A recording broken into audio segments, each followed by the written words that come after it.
भरत रहबो लोनु समझ के भरत रहबो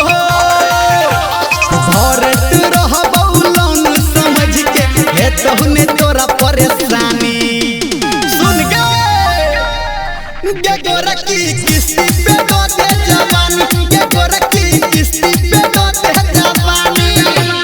भरत रहबो लोनु समझ के हे तोहने तोरा परेशानी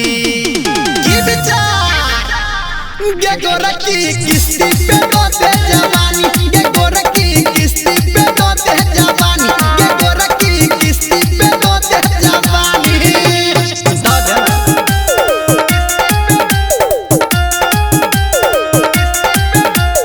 डीजे सुमित सतीश रैना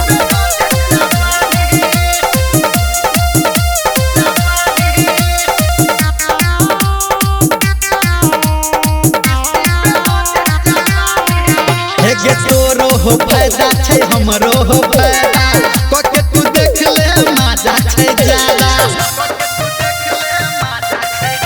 गे हमरो हो फायदा छै तोरो हो फायदा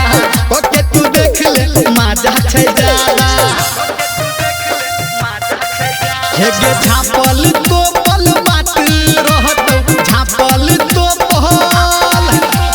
झापल तो पल बात गे रहतौ तू माने गे गोरा की किस्ती पे दो दे जवानी गे गोरा की किस्ती पे दो दे जवानी गे गोरा की किस्ती पे दो दे जवानी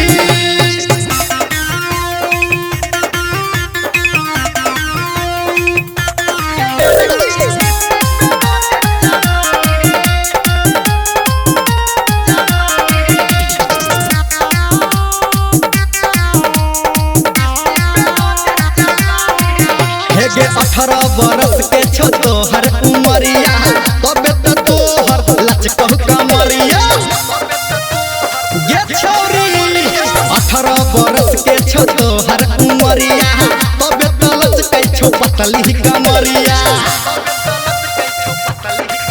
गे लोले अंगूठा तोरा कागज पे लोले अंगूठा गे लोले अंगूठा तोरा कागज पे बन जो तू हमार रानी आ छोरी गे गोरा की किस्ती पे दो दे जवानी